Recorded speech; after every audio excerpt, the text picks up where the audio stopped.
नमस्कार दोस्तों, welcome to my channel.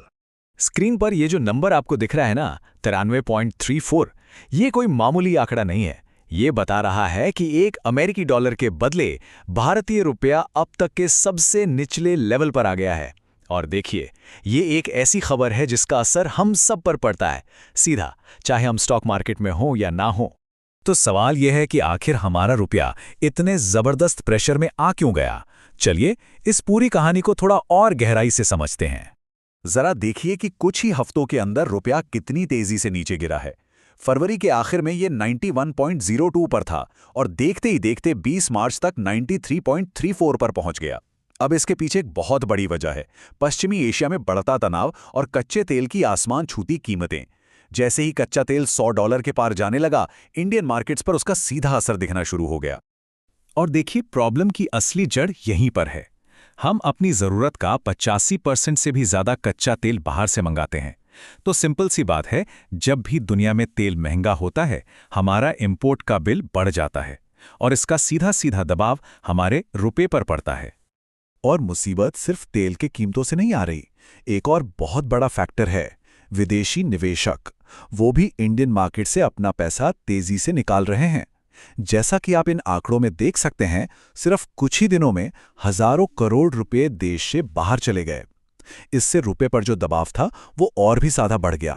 तो इस दोहरी मार से निपटने के लिए हमारा सेंट्रल बैंक यानी रिजर्व बैंक ऑफ इंडिया आखिर कर क्या रहा है। चलिए देखते हैं कि आरबीआई का जवाबी हमला कैसा है। आरबीआई ने एक दो तरफा रणनीति अपनाई है। पहला, वो रुपए को संभालने के लिए अपने फॉरेक्स रिजर्व यानी विदेशी मुद्रा भंडार से अमेरिकी डॉलर बेच रहा है, और दूसरा, बॉन्ड यील्ड को काबू में रखने और मार्केट में कैश की कमी ना हो ये पक्का करने के लिए वो सरकारी बॉन्ड खरीद रहा है। और आरबीआई का एक्शन कितना बड़ा है इसका अंदाजा आप इस नंबर से लगाइए, $11.68 बिलियन। 6 मार्च को खत्म हुए सिर्फ एक हफ्ते में भारत का फॉरेक्स रिजर्व इतना कम हो गया। ये एक साल से भी ज्यादा समय में सबसे बड़ी गिरावट है, जो दिखाता है कि आरबीआई रुपए को बचाने के लिए कितनी सीरियसली मैदान में उतर चुका है। तो ये जो आरबीआई डॉलर्स बेच रहा है, इसे कहते हैं फॉरेक्स इंटरवेंशन। सिंपल भाषा में इसका मतलब है कि जब मार्केट में डॉलर की सप्लाई बढ़ जाती है तो रुपये को और ज्यादा गिरने से एक सपोर्ट मिल जाता है। रुपए को संभालने के साथ साथ आरबीआई ने बॉन्ड मार्केट में फैली घबराहट को रोकने के लिए 1 लाख करोड़ रुपए के बॉन्ड खरीदने का भी ऐलान किया। ये कदम इसलिए जरूरी था ताकि बाजार में पैनिक का माहौल बने और फाइनेंशियल स्टेबिलिटी बनी रहे। तो यहाँ एक बड़ा सवाल उठता है, क्या इस ग्लोबल प्रेशर का असर सिर्फ देश की इकोनॉमी और रुपये पर ही पड़ रहा है या फिर कहीं और भी? इसका जवाब एक बहुत ही इंटरेस्टिंग कार कंपनी की कहानी में छिपा है। और अगर आपको यह एनालिसिस पसंद आ रहा है तो इस वीडियो को लाइक और चैनल को सब्सक्राइब करना मत भूलिएगा।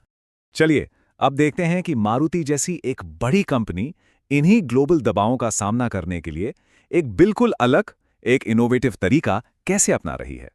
स्क्रीन पर देखिए, मारुति की आने वाली इलेक्ट्रिक एसयूवी ई विटारा की कीमत है लगभग 11 लाख रुपए।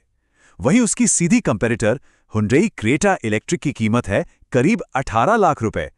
इतना बड़ा फर्क आखिर कैसे? यही मारुति की स्ट्रैटेजी का सबसे दिलचस्प हिस्सा है। मारुति ने एक नया मॉडल निकाला है, बैटरी एज अ सर्विस। इसमें होता क्या है कि आप सिर्फ गाड़ी खरीदते हैं और बैटरी के इस्तेमाल के लिए 399 रुपये प्रति किलोमीटर का चार्ज देते हैं। अब देखिए, किसी भी इलेक्ट्रिक गाड़ी की 30 से 40% कीमत तो सिर्फ उसकी बैटरी की होती है। तो इस मॉडल से गाड़ी की शुरुआती कीमत बहुत बहुत कम हो जाती है। ये सीधा हमला है ईवी खरीदने की सबसे बड़ी रुकावट यानी उसकी ऊंची कीमत पर। लेकिन रुकिए, असली कहानी सिर्फ कीमत की नहीं है। असली कहानी तो उस टेक्नोलॉजी की है जिसने इस कम कीमत को मुमकिन बनाया है। वो राज बैटरी के अंदर छिपा है। मारुति का बड़ा फैसला था एलएफपी यानी लिथियम आयरन फॉस्फेट बैटरी को चुनना। अब अगर हम इसे ज्यादातर दूसरी गाड़ियों में यूज होने वाली एनएमसी बैटरी से कंपेयर करें तो एलएफपी सस्ती है, ज्यादा सेफ है और इसकी लाइफ भी ज्यादा होती है। हाँ, ये थोड़ी भारी जरूर होती है, लेकिन इसके फायदे कहीं ज्यादा हैं। और ये चुनाव बहुत ज्यादा मायने रखता है। एलएफपी टेक्नोलॉजी से हर गाड़ी पर करीब 1 से सवा लाख रुपए की सीधी बचत होती है। ये कोबाल्ट और निकल जैसी महंगी और ऐसी धातुओं पर निर्भरता खत्म करती है जिनके दाम पोस्टाइनी बदलते रहते हैं। ये भारत जैसे गर्म देश के लिए ज्यादा सेफ भी है। और सबसे जरूरी बात, ये ग्लोबल सप्लाई चेन के जोखिमों को कम करती है। जी हाँ, वही जोखिम जो हमारे रुपये को कमज़ोर कर रहे हैं। और बस यहीं पर आकर हमारी दोनों कहानियां एक दूसरे से जुड़ जाती हैं। एक तरफ आरबीआई है जो देश की इकोनॉमी को ग्लोबल झटकों से बचाने के लिए विदेशी मुद्रा बेच रहा है, और दूसरी तरफ मारुति है जो ग्लोबल सप्लाई चेन के जोखिमों से बचने के लिए एक ऐसी टेक्नोलॉजी अपना रही है जो उसे चीनी बैटरी इंपोर्ट पर और ज्यादा निर्भर बना रही है। तो क्या यही भारत के सामने सबसे बड़ी चुनौती है? इनोवेशन बनाम निर्भरता। तो दोस्तों, ये था आज का वीडियो। अगर आपको ये इन्फॉर्मेशन वैल्यूएबल लगी हो तो लाइक ज़रूर करिए। आपका एक लाइक मुझे और ऐसे इन्फॉर्मेटिव वीडियोस बनाने के लिए मोटिवेट करता है। अगर कोई डाउट, सजेशन या ओपिनियन हो तो कमेंट में ज़रूर लिखिए। इस वीडियो को शेयर करिए उन लोगों के साथ जो अपने पैसों को सही डायरेक्शन में इन्वेस्ट करना चाहते हैं। चैनल को सब्सक्राइब करना ना भूलें, क्योंकि यहाँ हम बात करते हैं स्मार्ट इन्वेस्टिंग और फाइनेंशियल अवेयरनेस की। Thanks for watching. इस वीडियो में दी गई सारी जानकारी सिर्फ एजुकेशनल पर्पस के लिए है। मैं कोई सेबी रजिस्टर्ड इन्वेस्टमेंट एडवाइजर नहीं हूं। स्टॉक मार्केट और mutual fund investments market risk के सब्जेक्ट होते हैं। किसी भी इन्वेस्टमेंट डिसीजन से पहले अपनी रिसर्च करें या अपने फाइनेंशियल एडवाइजर से सलाह लें।